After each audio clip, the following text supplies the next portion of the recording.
All right, so I have never had to do this before, but it is my fault that I'm having to do this. I put up a review yesterday of Terraforming Mars, the dice game, and I gave it a 5.5 because I missed a rule. So what I'm going to do is I'm going to keep the overview the same. Just note this one caveat is very important to note. You do not have to do a production turn and action turn every time. You do either a production turn or an action turn, which you will see in the overview. But that caveat aside, I'm going to do redo the final thoughts right now.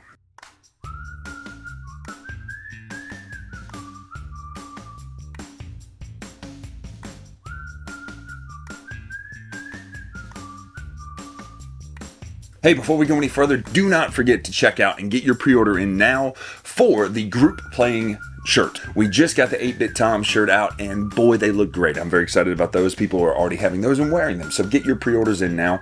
Let's get on to the review. All right, so this is Terraforming Mars, the dice game. Spaceballs, the movie, right?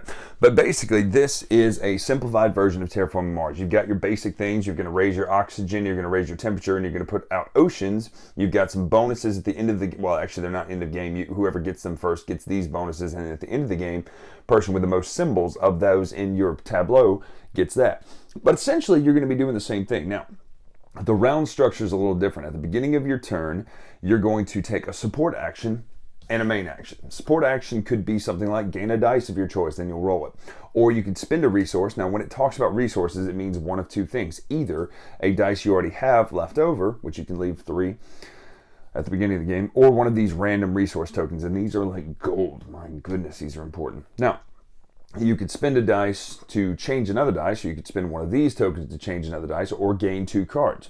Now, your main actions would be things like playing cards. You're going to spin the symbols in the top left, and you're going to get the bonuses, whatever the card gives you. Some of them are immediate, some of them they're blue cards like actions, like any Terraforming Mars game, and some of them are brown cards, which will give you a dice at the beginning of your turn. Now, here's where the rub is.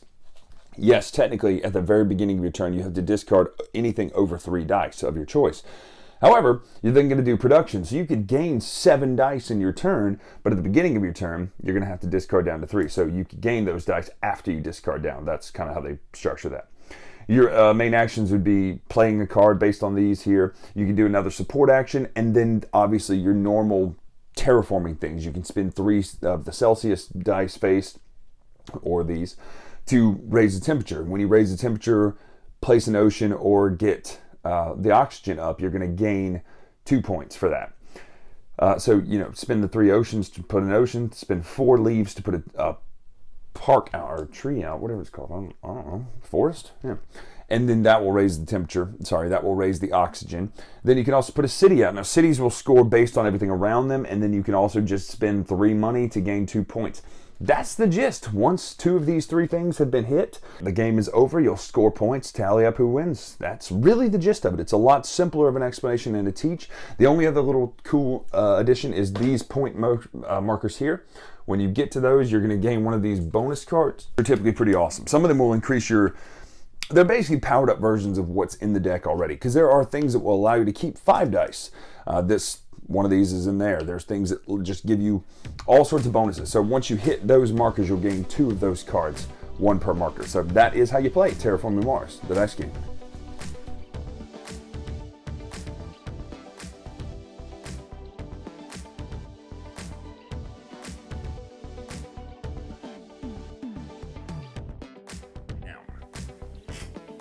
All right, so that is Terraforming Mars, the dice game. Now, just like I said in the first review that got pulled down because I chose to pull it down because I'm an idiot and missed that rule, a lot of things do change from that rule.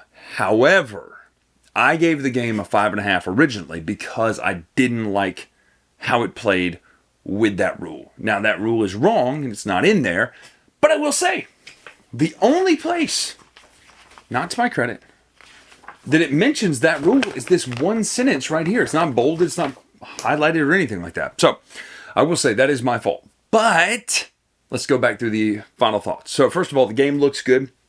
It's the same art as the original, the same board as the Ares Expedition. it looks good. Like, Terraforming Mars is not one of the greatest looking games of all time in the first place, even though it's an amazing game. Terraforming Mars is awesome. The little space bucks have always cracked me up, with the dude with the mutton chops. But the game looks good, and the dice are nice. Actually, I really like the way the dice look. I like the way the board looks. I like the smaller kind of feel of this game, that it doesn't take up the whole table like Terraforming Mars does.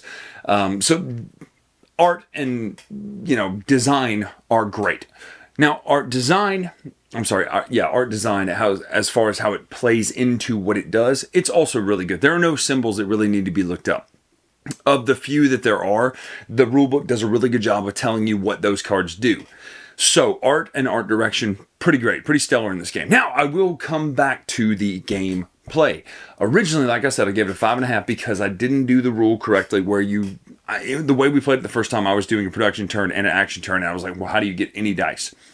That being said, you can actually stock up on dice if you choose to do action turn, action turn, action turn, and just hold on to those dice, which is nice. That is actually kind of cool. However, what I still don't like is the randomness of, well, my cards don't help the dice that I have, and my dice don't help the cards that I have. So therefore, I have to spend my turns constantly slinging away all my cards for production turns, because not only do I not get the cards I want for my dice and the dice for my cards, I also don't have the dice to do, oceans and temperature raising and forest building. So I still don't love this game. I will say it has jumped up an entire point for me. So this is now a 6.5 instead of a 5.5. So again, I'm at fault. It is my fault that I messed it up the first time. However, once playing back through the right way a couple times, I still don't love it.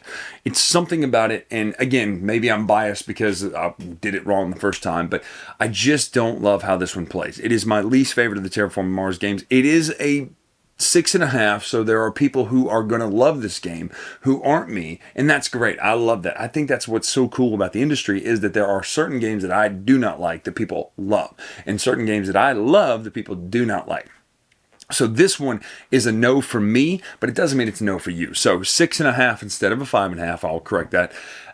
But I just don't love the system. It's like it simplifies the worst parts of Terraforming Mars, the randomness and the randomness really, and continues to add on more randomness because, yes, I can take a green dice, but I may not get the symbol I want. So I could spend an entire turn taking green dice, getting the wrong face, and then spending another resource dice to turn it to the correct face. But now I'm still 2 turns behind at this point. So at the end of the day, I still feel like this game makes you think 2 turns behind instead of 2 turns ahead, which is a problem for me. So again, maybe that's me. Maybe I'm the one at fault, but I do not love this game. But that doesn't mean I'm the authority on it. There are probably people who love this game. So Terraforming Mars, the dice game, 6.5 for me, Brian Drake, here on the Dice Tower. Make sure to follow us on Twitter, Instagram, etc. Till then, we'll see you.